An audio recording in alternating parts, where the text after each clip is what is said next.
Aïe les amis, bonjour, comment allez-vous? Bah écoutez, moi je vais bien.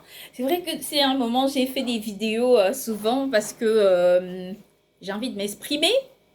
Bon, et comme je faisais la couture, donc j'ai dû terminer avec la couture, donc maintenant j'essaye de me concentrer sur tout ce que j'ai à faire.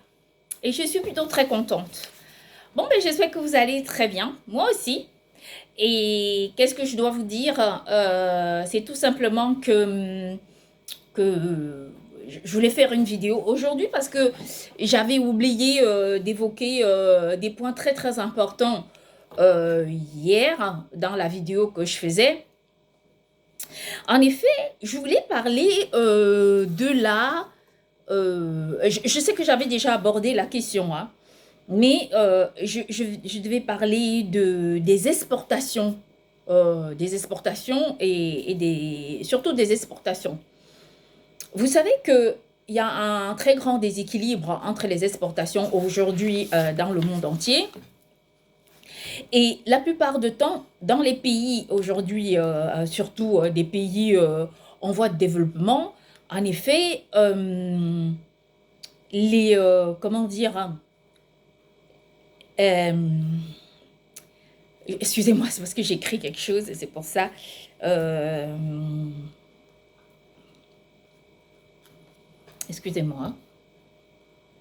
Donc, en fait, les exportations sont de plus en plus très, très importantes. Et ce n'est à l'avantage de personne. J'avais déjà parlé de la surcharge des marchés, j'avais déjà parlé des produits qui, par quelquefois, sont sur le marché, alors qu'en réalité, ce sont des produits qui ne sont pas forcément dans le besoin.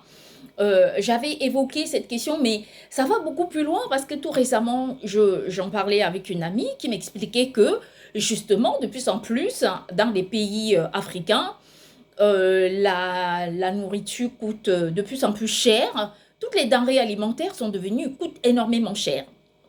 La raison étant très simple, c'est qu'aujourd'hui, la plupart des produits qui sont, la plupart oui, des produits qui sont produits en Afrique sont très souvent exportés dans des pays étrangers. Il y a aussi la recherche naturellement de la finance, il y a aussi la recherche de l'expansion, du voyage, ainsi de suite, mais il y a surtout la quête de l'évolution, je vais dire l'évolution économique. Seulement, c'est très beau, mais le déséquilibre aujourd'hui qu'il y a sur les marchés internes dans certains pays nous oblige à interpeller cette réalité selon laquelle, dans des pays africains aujourd'hui, les Africains eux-mêmes n'ont plus à manger du tout. En effet, la plupart des denrées alimentaires qui pouvaient les aider à survivre, en effet, sont exportées vers les pays étrangers dans le simple et unique but de gagner de l'argent. Donc, voyez-vous, c'est un peu ça cette réalité qui peut aussi nous permettre les uns les unes et les autres à travailler, à regarder les exportations, n'étant pas simplement comme des outils financiers ou encore d'emploi, mais comme étant un grave danger de déstabilisation dans des pays qui sont vraiment dans le besoin. Donc, je dis ça parce que quand on regarde par exemple le marché aujourd'hui, sur certains marchés, je ne vais pas citer, nous nous rendons compte que la plupart des produits qui auraient pu rester en Afrique et destinés à l'alimentation africaine, aujourd'hui sont des pays qui sont exportés pour des raisons qui ne peuvent pas se comprendre. Mais quand on dit qu'ils ne peuvent pas se comprendre, les gens me diront oui, mais ce n'est pas logique. Je suis d'accord avec vous, mais pour des raisons financières, toutefois, ça crée aussi de graves difficultés. Ça occasionne de l'immigration massive parce que la surcharge en fait des exportations est un grave danger. Parce que quand les personnes sont dans un pays, ne peuvent plus se nourrir parce que les aliments, parce que les produits deviennent très très chers, alors comment est-ce qu'ils se conduisent? En effet, ils décident de sortir du pays et de partir ailleurs pour rechercher un endroit où gagner mieux la vie et mieux consommer. Donc, le déséquilibre vraiment qui existe sur les marchés aujourd'hui en développement à cause de cette quête permanence de la recherche en fait financière est un très grave danger et nous devons être interpellés par cette question pour parvenir à y apposer une véritable logique qui va permettre à n'importe quelle personne de pouvoir regarder cette réalité, non pas comme une question étrangère, mais comme une réalité politique, voire internationale, qui peut nous aider vraiment à équilibrer à la fois les marchés internes et les marchés internes dans la simple et unique volonté de permettre aux personnes, aux jeunes, aux personnes qui vivent dans des pays étrangers, de gagner leur vie à la hauteur du coût de leur vie et de pouvoir consommer sur place, de pouvoir vivre sur place. Je vous explique. Aujourd'hui, dans des pays africains, il arrive des moments où il y a des jeunes qui gagnent 200 euros par mois, mais qui ne peuvent pas du tout s'en sortir. Pourquoi? Parce que les aliments qui autrefois coûtaient, en fait, ils pouvaient faire un repas dans une famille. Nous savons que les familles sont en moyenne 3, 4 ou 5 personnes. Ce repas pouvait leur revenir à entre 10 et 15 euros. Aujourd'hui, ce même repas leur revient à plus que 15 ou 20 euros. Donc, ça devient très, très cher. Je dis ça, bon, certes que je regarde un autre niveau de vie pour dire ça, mais quoi qu'il en soit, tout le monde se plaint alors je vais dire renchérissement, parce qu'on m'a dit c'est renchérir, mais moi je crois que c'est enchérir, les enchères, quand on monte les enchères. Ça aussi, c'est une discussion, ça aussi, ça fait partie de la langue française. Et donc, le débat ici n'est pas de connaître qui a raison ou pas. Moi, je dis enchérir, que l'enchérissement des prix, parce qu'on montait les enchères, et on m'a dit que c'est plutôt renchérir, donc renflouer, en fait, comment dire, peu importe. Donc, nous ne sommes pas ici dans la logique de la langue. Bon, pour moi, qui suis une personne qui écrit, donc, très souvent, je suis confrontée face à mon ordinateur à une logique qui me permet je respecte seule face à mon ordinateur, mais ce n'est pas grave. Si on dit renchérir, alors je vais dire renchérir, ce n'est pas très compliqué, mais je croyais que c'était plutôt enchérir, donc monter les enchères. Bon, alors, très bien, on va passer sur ce sujet, ce n'était pas ça la question. Donc, le fait aussi de limiter les immigrations, le surcoût de la vie, permet aussi aux gens, permet aussi à des populations de se stabiliser. Parce que c'est beaucoup plus facile pour une personne de quitter son pays et d'aller ailleurs quand il n'arrive plus à vivre, quand elle n'arrive plus à vivre, quand elle n'arrive plus à s'en sortir, à payer son loyer, ainsi de suite, parce que le coût de la vie devient très important, qu'une personne qui vit sur place et qui dit oh finalement je m'en sors bien, je n'ai aucun problème, je suis très bien, je suis très heureux là, voilà. Donc je vais aussi dire ça pour interpeller l'opinion politique à regarder la limitation des exportations, non pas comme des importations, non pas comme une querelle politique, mais comme un bon sens qui peut permettre à de nombreux pays de stabiliser leur économie déjà interne avant de chercher à expédier le surplus qui, logiquement, est connu de cette façon parce qu'on n'expédie pas, on ne peut pas produire pour expédier, on expédie, voilà, le surplus et non pas ce qui est nécessaire. Aujourd'hui, c'est la nécessité qui est expédiée, alors que logiquement, je vais dire la loi de la consommation que je ne connais pas beaucoup, et je vais prononcer ce mot pour qu'on puisse me comprendre beaucoup plus facilement. Je pense qu'il faut expédier le surplus et non pas ce qui est nécessaire. Voilà. C'est ce que je voulais dire sur cette question et j'espère que je me ferai comprendre et que les gens verront ça comme un combat pour la lutte contre la pauvreté. Un combat pour la lutte contre l'immigration et pour les instabilités dans des pays. Et à ça, je sais que j'avais déjà fait une vidéo sur la question en expliquant les diligences de prix qu'on rencontrait très souvent sur les marchés, les querelles que cela occasionnait pour déstabiliser les marchés qui étaient déjà en place, le fait que certains produits qui n'étaient que des locataires du marché en deviennent des propriétaires, ainsi de suite. Bon, bref, j'en avais déjà parlé. Là, ce n'est pas la question. Je voulais vraiment aborder cette question de façon pas superficielle, mais en me basant sur ce contexte bien précis pour expliquer que la sauvegarde des importations est une non pas la limitation des exportations est une façon de sauvegarder l'économie interne et de stabiliser la population. Donc, je voulais, voilà, donc je vais continuer. Alors, je voulais aussi aborder un sujet qui était ultra important. Oui, tous mes sujets, vous allez me dire, tous mes sujets sont ultra importants. Hier, j'avais évoqué la question de l'esprit de la rébellion qui était instauré dans la société. Vous savez, de nos jours, la rébellion, elle est devenue beaucoup plus expansive que ça. Nous vivons dans un monde aujourd'hui qu'on ne comprend pas. Nous vivons avec des rêves. Nous sommes mariés à des rêves, nous épousons des rêves. Les rêves sont devenus ce pourquoi, en fait, notre existence doit avancer. Or, nous ne vivons pas avec des rêves. Notre vie est une réalité. Nous vivons dans la période des rêves chimiques, où on teste une personne, une autre, où on raconte des choses qu'on veut. C'est ce que je trouve déplorable. La seule question que j'en venais aujourd'hui, c'est devons-nous encore croire à nos rêves? Quand je dis croire en nos rêves, ce n'est pas le fait d'être ambitieux. Ce sont ces rêves que nous faisons de façon chimique quand nous dormons. Aujourd'hui, avec des appareils, puisque la plupart des personnes sont pucées, y compris nous-mêmes, c'était de savoir exactement si on peut encore croire en nos rêves. Moi, je crois que ce qui est important dans la vie de nos jours, il faut croire à la réalité. Les rêves ne sont plus vrais. La plupart des gens nous manipulent à travers les rêves chimiques.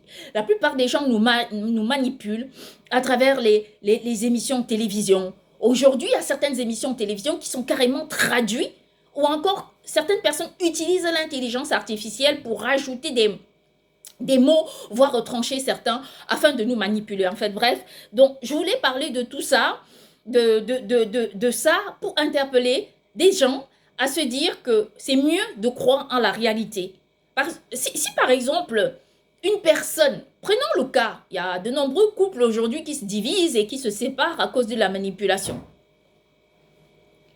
Si une personne ne vous dit pas que c'est fini entre nous, c'est-à-dire que si une personne ne vient pas face à face vous dire c'est fini entre nous, n'y croyez pas.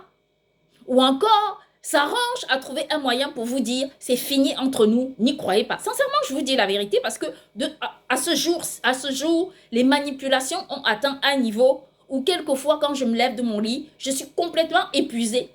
Tant on a surchargé mon cerveau de rêves.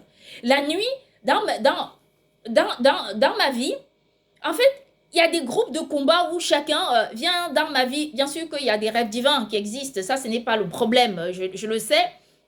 Mais dans la nuit, il y a tellement de gens qui viennent nous surcharger de ci, nous surcharger de cela. Si bien qu'à un moment donné, on n'arrive même plus à savoir ce qui est vrai ou bien ce qui est faux. Quoi qu'il en soit, je ne sais pas si désormais il faut croire en nos rêves ou pas. Tout ce que je vais dire, c'est que nous devons prendre conscience du fait que les rêves chimiques existent et ça, c'est important. Excusez-moi. Tu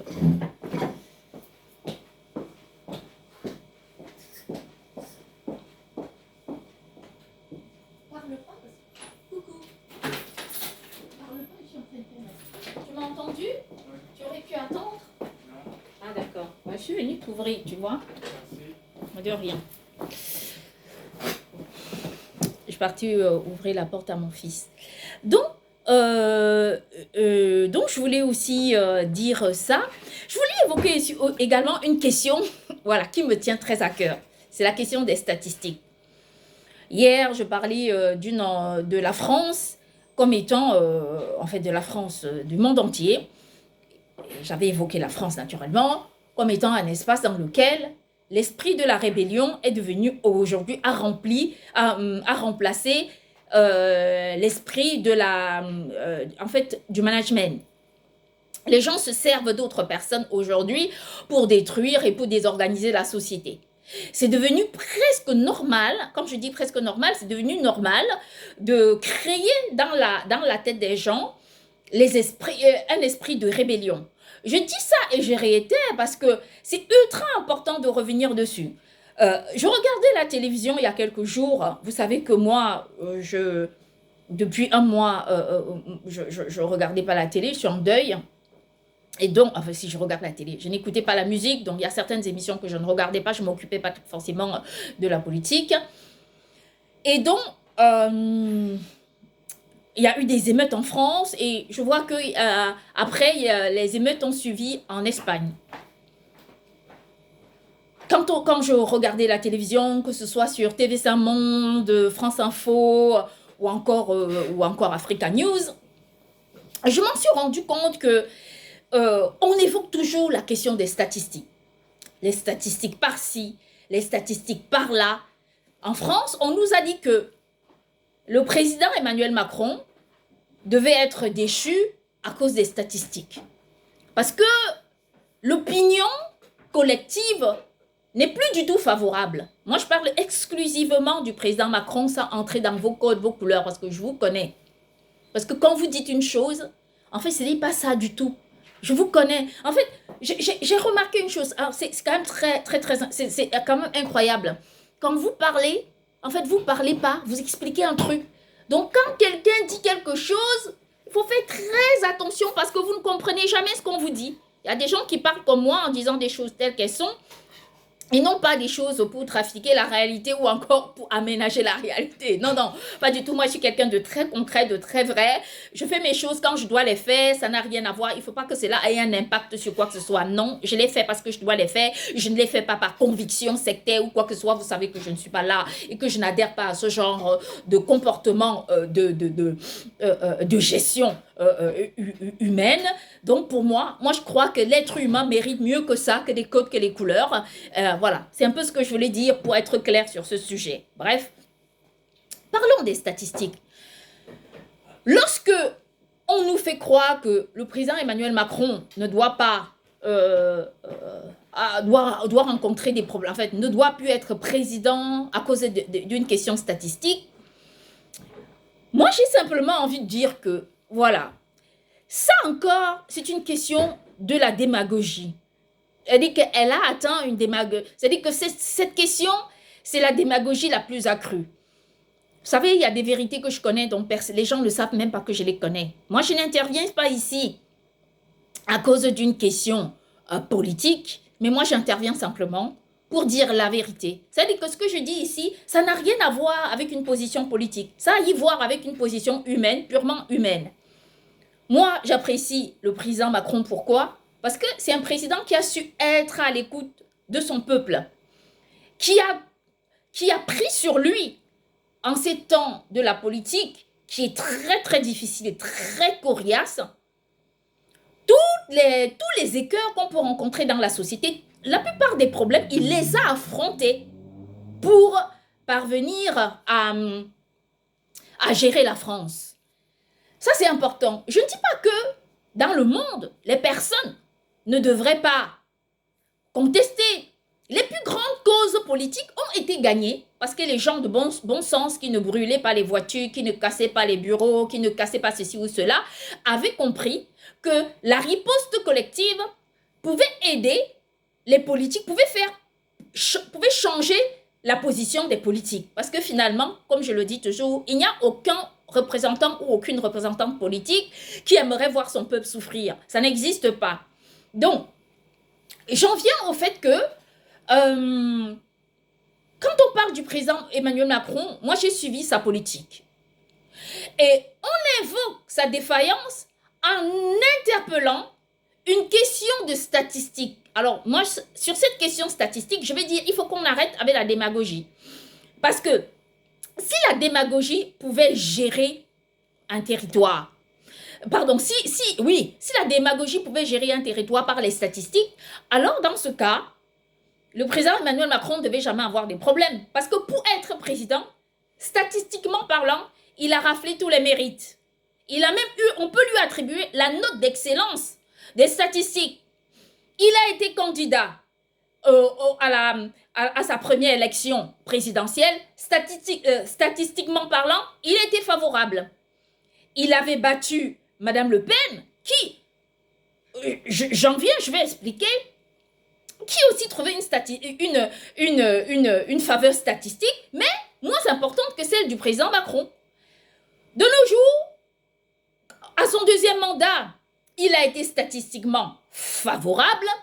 Et d'ailleurs, les mêmes politiques qui aujourd'hui, les mêmes idéaux politiques qui aujourd'hui le contestent, se sont arrangés à se rallier à lui pour contrer, d'après ce qu'ils disent, d'après ce qu'on a vu, on a entendu, pas ce qu'ils disent, on a entendu, ils se sont ralliés à lui pour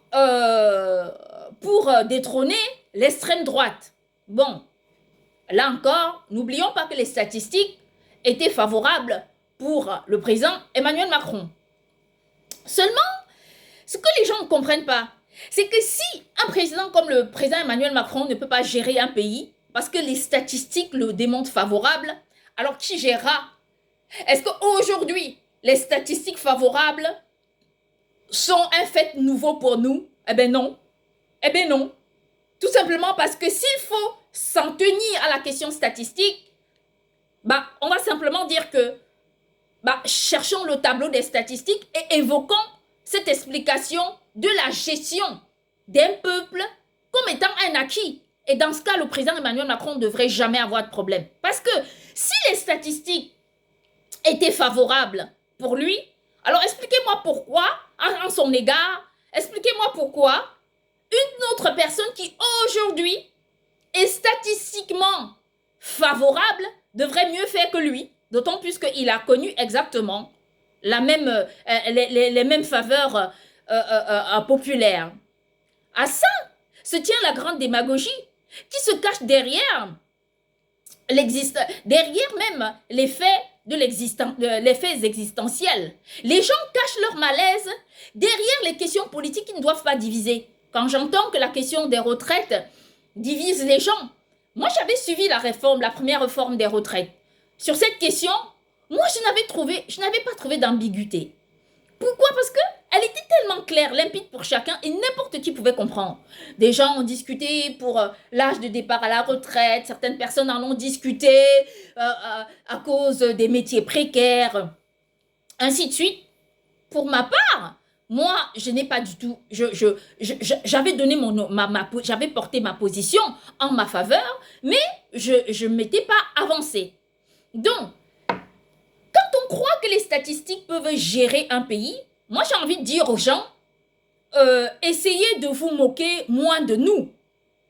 Parce que c'est très simple. Pourquoi une personne qui était statistiquement favorable devient défavorable? Et que vous pensez qu'aujourd'hui, une personne qui est statistiquement favorable, encore moins favorable que la personne qui était favorable statistique, devrait mieux réussir? La réponse, elle est très simple à ma question. C'est tout simplement que nous sommes sur un plateau humain où l'esprit de la rébellion a cultivé, s'est aménagé dans l'esprit d'autres personnes pour contrer les autres.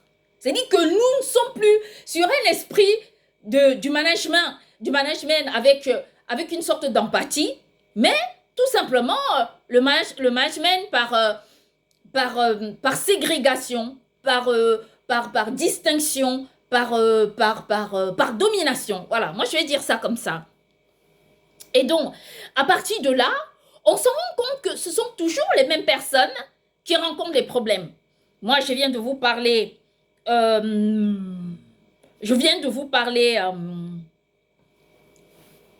excusez-moi. Je vous parle de cette question. Regardons un peu, je lisais, c'est une phrase importante.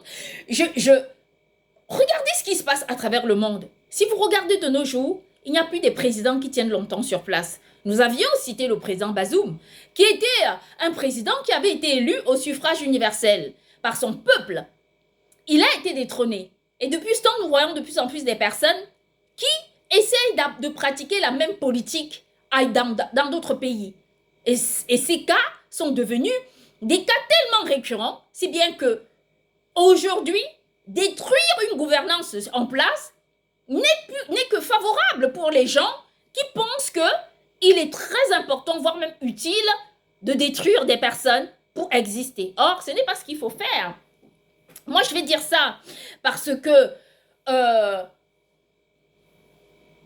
je crois que lorsqu'on gère les gens, il faut apporter un respect et un soutien beaucoup plus cohérent quant à la façon. Quand je parle de cohérence, c'est le respect.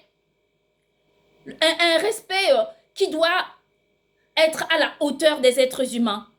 Parce que les êtres humains ont besoin qu'on leur démontre qu'on est capable de leur apporter du respect. Aujourd'hui, tout se manipule. Il y a des gens qui reçoivent des notifications nouvelles qui ne viennent pas de nous, des commentaires dans des messages qui ne viennent pas de nous. Quand je pense que moi, personnellement, je commente très peu sur les réseaux sociaux. Si je passe beaucoup de temps sur les réseaux sociaux, c'est aussi parce que ça me sort de cette solitude dans laquelle on m'a plongé sans que je ne sache pourquoi. Mais je commente très peu. Très peu. Même liker, je like très très peu. Pourquoi? Parce que j'ai souvent subi beaucoup de pièges. Et j'évite de liker les vidéos. C'est pas que je ne les vois pas. C'est pas que je ne les consens pas. Il arrive des moments où je consens, des moments où je ne consens pas. Mais je ne vais pas me prendre pour une personne qui soit mieux que d'autres. La seule chose que je demande, c'est le respect mutuel entre les uns, les unes et les autres. Moi, c'est tout ce que je dis. Quand on réalise un peu aujourd'hui ce qui est en train de se passer, hier, je tombe sur une publication TikTok qui expliquait que Cadence Owens, oui, c'est cette dame américaine, qu'elle a déposé une plainte contre Madame Macron. Bon, écoutez, moi, ça, c'est encore une question, je ne comprends pas. Je vais interpeller cette fois-ci tous les idéaux politiques qui sont à la tête du monde, vraiment pour répondre à cette urgence de façon la plus radicale possible. Je vais vous rappeler quelques événements et vous allez comprendre que ce que je dis ici, ce n'est pas une question... ce n'est pas une question pour défendre une personne, mais c'est pour vous expliquer à quel point on peut chercher à porter atteinte à l'identité d'une personne au point de trouver toutes sortes de moyens pour le déstabiliser. Il suffirait qu'une seule personne puisse leur apporter son soutien pour chercher tous les moyens possibles à déstabiliser la personne. Le message que je porte moi personnellement, et ça je dis, j'appelle tous les représentants des peuples. Vous savez combien moi je suis toujours en train de vous soutenir, combien je trouve toujours des solutions pour vous, combien c'est difficile pour moi et combien j'essaie toujours de vous comprendre et qu'importe le cas, qu'importe vos positions vis-à-vis de moi, je tiens moi à faire ce que j'ai à faire et chaque personne faire ce qu'il a à faire. Ce que je voulais dire par là, c'est que vraiment j'appelle tous les représentants politiques et représentantes politiques de bloquer le profil de Madame Owens dans leur pays. Je vais vous expliquer la raison. C'est parce que cette femme, elle est la suite logique de tous les attaques qui arrivent au couple présidentiel français, notamment Madame Macron. N'oublions pas qu'avant tout ce désastre, et ça c'est un événement que je crois que la plupart des personnes ont oublié, avant que les personnes ne commencent à s'acharner contre elle, en effet, rappelez-vous que son neveu avait été battu par un groupe de personnes dans sa chocolaterie.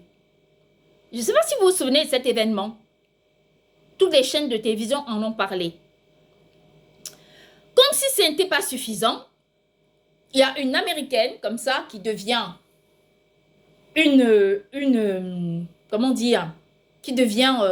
sa fervente contestatrice parce que ça l'arrange.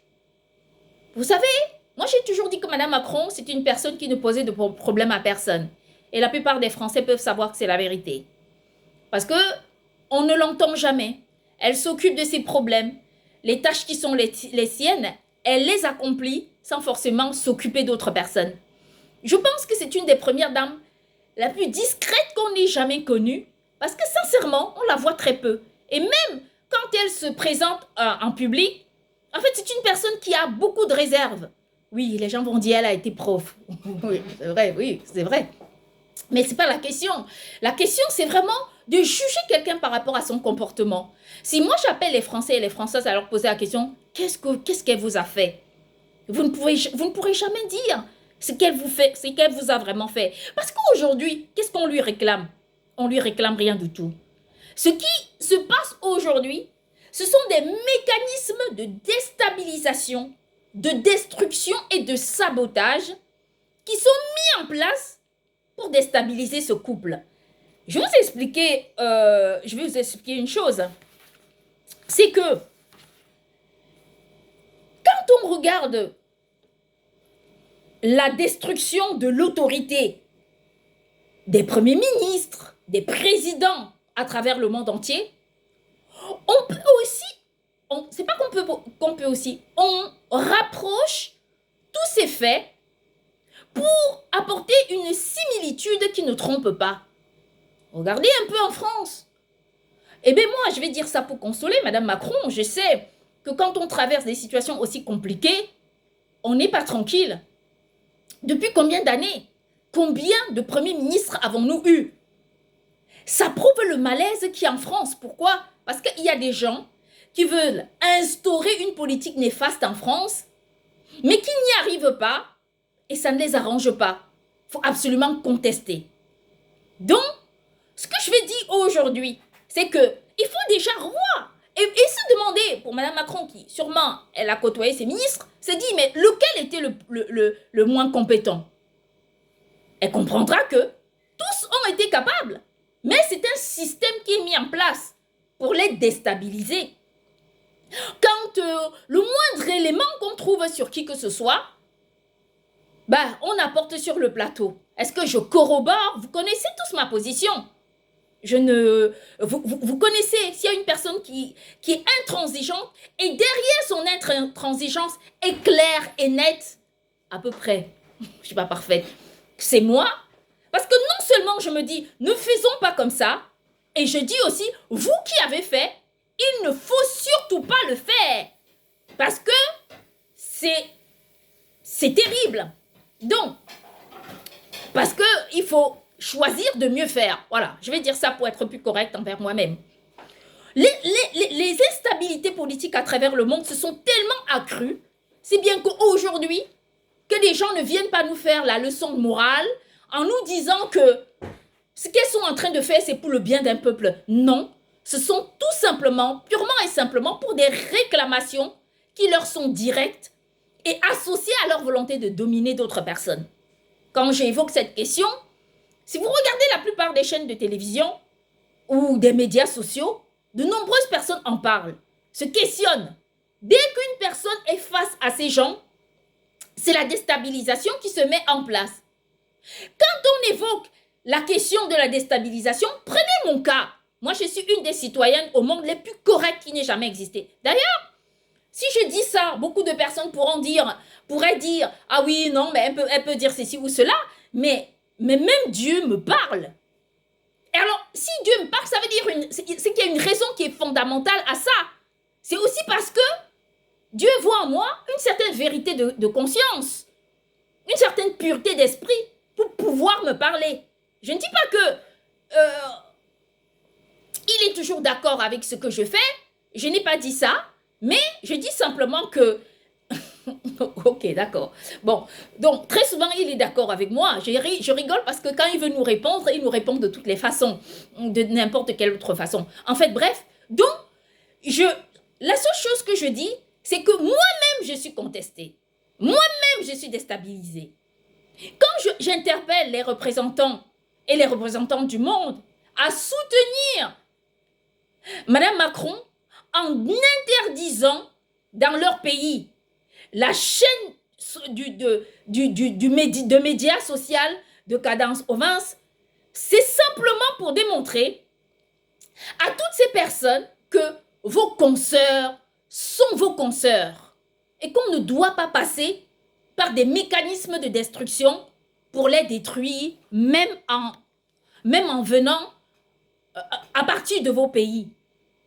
La raison, elle est très simple. Est-ce que j'ai un problème avec les Américains? Mais non. Moi, j'aime... Non, mais sincèrement, j'aime beaucoup les Américains. J'ai beaucoup d'amour pour eux. Énormément. Je les apprécie beaucoup. Je trouve qu'ils sont très gentils, trop beaux, trop mignons. Ils chantent bien. Ils sont géniaux. Je n'ai aucun problème. Non, mais je veux dire, quand je dis ça, oui, ça peut paraître marrant, mais ce que je vais dire par là, je parle de Cadence Ovens et non pas d'autre, et non pas d'une autre personne. Donc, ce que je vais dire, c'est que cette femme, elle ne devrait pas porter atteinte à Madame Macron à ce point. Pourquoi ce qu'elle fait, c'est simplement de la provocation, de la diffamation? Je vais vous expliquer la raison. Et vous savez que je ne dis jamais rien pour rien. Ce que cette femme fait, elle est passée par un mécanisme, je ne sais pas, d'ensauvagement pour cibler Madame Macron, parce qu'elle savait que si elle attaquait Madame Macron, elle attaquerait le couple présidentiel. Est-ce que c'est une provocation, une diffamation qui est très ciblée? Ben oui. Pourquoi? Parce que aux États-Unis d'Amérique, cette femme a laissé son quartier avec toutes les personnes qu'elle pouvait connaître, qu'elle pouvait critiquer, a laissé son peuple, toutes les personnes qu'elle avait la capacité de critiquer, comme étant, quand on sait que, que sur les médias sociaux ou encore les chaînes d'information, il y a des clubs pour gays qui parfois sont ciblés, pour des drag queens qui sont parfois ciblés, ainsi de suite. Elle a laissé toute cette information, toutes ces personnes qu'elle pouvait évoquer aux États-Unis d'Amérique, qu'elle pouvait connaître, de qui elle pouvait parler pour profiter de la notoriété de la première dame de France pour non seulement s'enrichir, mais en plus pour la déstabiliser moralement et pour la détruire. Je ne vais pas entrer dans des débats. Mais moi, je vais m'en tenir à la diffamation. C'est purement et simplement diffamatoire son comportement. Une provocation qui est ouverte parce que la raison, elle est très simple. C'est que quand on regarde son comportement, on s'en rend compte qu'on se demande pourquoi elle qui n'a jamais mis les pieds en France, elle traverse les continents à travers les réseaux sociaux. Peut-être qu'elle est venue en France, je ne sais pas. À ma connaissance, non. Pour venir provoquer, non pas d'autres personnes, mais Madame Macron, qui avant quelque temps avait vu son neveu être tabassé dans sa chocolaterie. Est-ce que vous ne trouvez pas que il y a ces faits corroborent parce que cet acharnement-là, c'est la suite logique d'une diffamation qui nous interpelle à nous poser toute la question, savoir pourquoi elle? Pourquoi elle? Pourquoi? Pourquoi elle? Pourquoi pas une autre personne? Pourquoi? Toute la question est là. Et n'oubliez pas, vous qui m'écoutez, que ce couple subit aussi. Parce que les mécanismes de destruction qui sont mis en place pour nous déstabiliser proviennent aussi de ces personnes qui, à chaque fois, cherchent à nous détruire.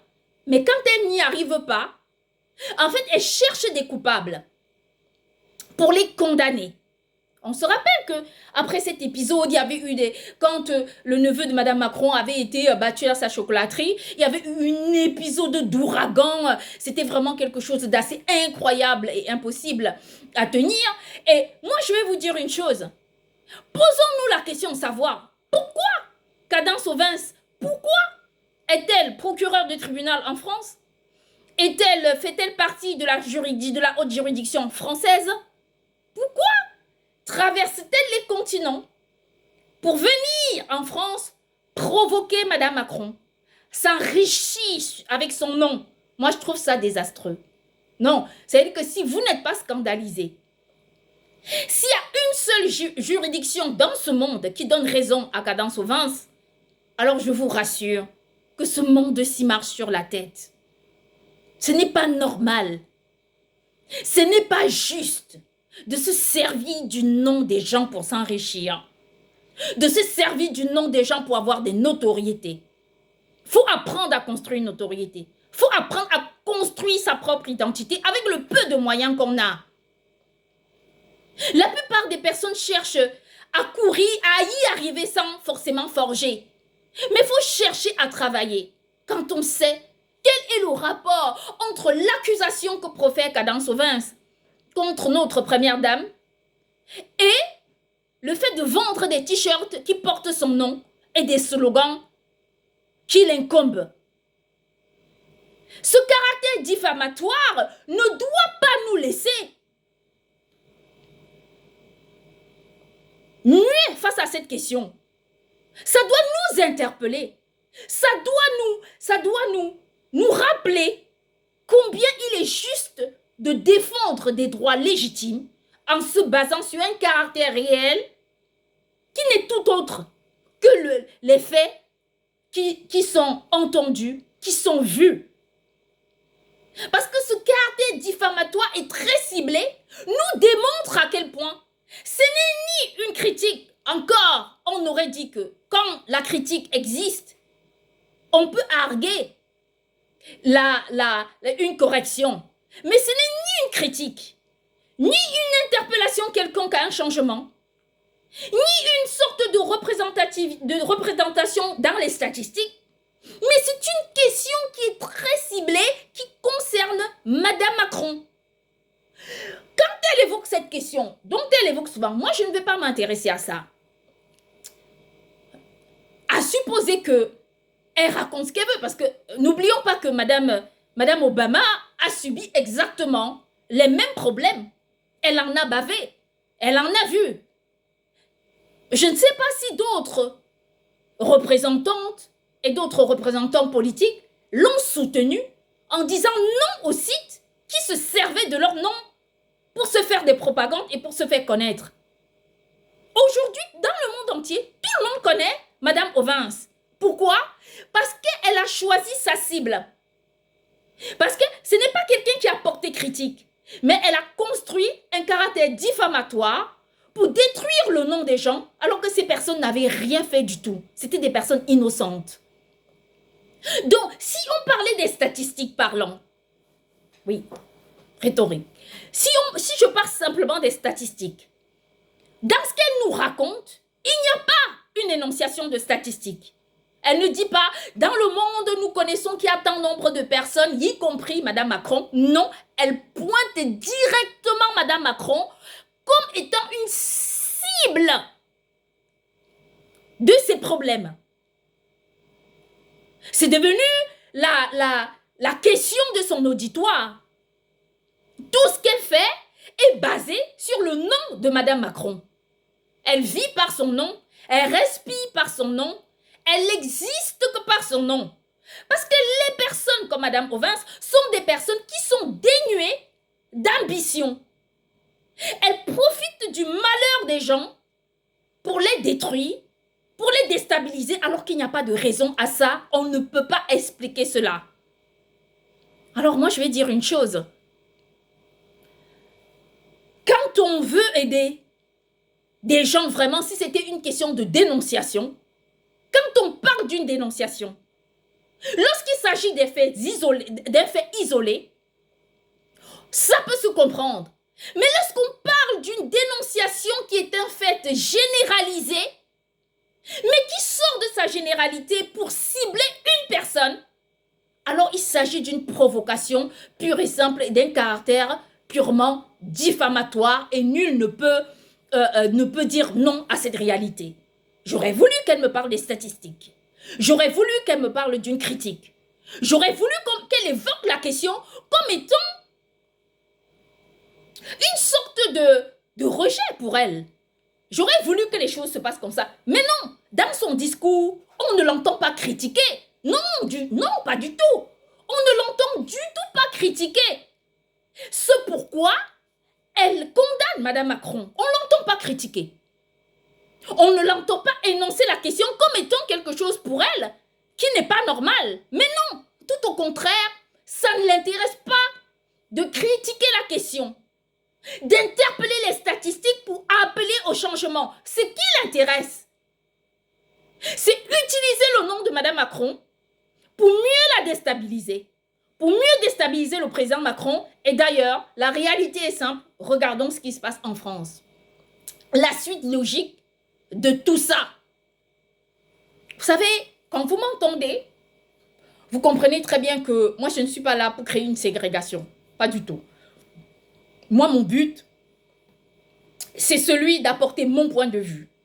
Et je crois que les présidents à travers le monde doivent se lever pour soutenir Madame Macron. Qu'importe votre opinion, qu'importe votre position. Je vais vous expliquer pourquoi. Parce que nous ne parlons pas d'effets de statistiques. La question aujourd'hui, ce ne sont pas des faits de statistiques, ni des faits de critiques, ni encore une évocation contre un fait. Mais c'est tout simplement un acharnement, une diffamation qui cible cette femme. Eh bien moi, je vais vous dire une vérité, c'est qu'à un moment donné, nous devons être en capacité d'avoir une résilience morale qui dépasse le niveau de l'animosité. Je connais l'animosité qui anime ce monde. Aujourd'hui, il y a de nombreux présidents dans ce monde qui ont de gros problèmes. Mais ils ne les ont pas parce qu'ils sont défaillants. Ils les ont parce qu'ils n'ont pas su comprendre comment il fallait se positionner. Tout simplement parce que très souvent, il y a des gens qui pensent qu'en composant avec la dictature, on s'en sort mieux. Or, c'est quand on fuit la dictature, c'est quand on s'éloigne de la dictature qu'on éclaircit ses idées pour mettre en place des solutions fiables, viables et valables pour préparer une réponse face à l'adversité. De nombreux présidents vont échouer et encore échouer. Et je le dis en vérité, parce que quand on devient complice de l'adversité, il n'y a rien de plus grave que cela. Soit on est avec l'adversité, soit on est avec la justice. La chose, elle est très simple et la question doit se comprendre de cette façon. Moi ici, vous m'avez entendu évoquer une question. Non, moi j'ai parlé des faits. Parce que moi, il y a des questions qui ne m'intéressent pas d'évoquer parce que ça ne fait pas partie de mon vocabulaire, parce que je ne m'y intéresse pas du tout, parce que je ne veux même pas que ça m'interpelle. Mais ce que j'interpelle ici et ce dont à quoi je mets en garde, ce sont tous ces mécanismes que nous subissons aujourd'hui à travers la critique collective qui a instauré dans le cœur des personnes une rébellion qui se généralise et qui court plus vite que la musique. C'est pour cette raison que, quand j'évoque une question diffamatoire et ciblée, non pas associée à des statistiques ou encore à la critique, moi j'invite bien ces personnes qui la plupart du temps parlent des statistiques à leur dire à quel moment est-ce que Cadence Ovens a évoqué une question statistique pour parler de pour pointer cette question dont elle reproche tant. En aucun moment, on ne l'a pas entendu. La seule chose qu'elle a su faire, ça a été de cibler une femme, de s'acharner contre elle. Elle n'a rien à demander à Cadence Ovens si elle n'est pas au courant. S'il y a une seule dans ce monde, avec tous les mécanismes qui se trament, qui se mettent en place, avec toutes ces personnes qui encore viennent contester toutes les prises de décision que d'autres gouvernants se mettent en place, moi j'ai simplement envie de leur dire que la chose, elle est très simple. Qu'à un moment donné, nous devons connaître nos positions. Et moi, ma position, elle est très simple et elle est très claire. Moi, je suis du côté des bonnes personnes. Je ne suis pas du côté des mauvaises personnes. Qu'importe que je parle avec la main droite ou pas, moi, je ne fais pas partie des personnes qui font du mal à d'autres. Jamais de ma vie. Et ça, c'est une réalité. Je subis les torsions des lasers. On cherche à me détruire le cerveau. ainsi de suite. Toutes les nuits, les matins, je me réveille parfois complètement épuisée. Mais ce que je vais dire, c'est que même si quelquefois je peux donner une explication qui est valable à ce qui peut m'arriver, je dois simplement dire que il est impossible de cautionner certains comportements, tout simplement parce que il y a des gens à travers le monde entier qui se permettent de nous donner des leçons sans forcément nous apporter des solutions. Et je crois que notre monde doit se révolutionner pour appeler la critique et le bon sens, et non pas la critique, sur la détresse d'autres personnes, sur la destruction des mœurs et sur le déséquilibre social. Bonne soirée.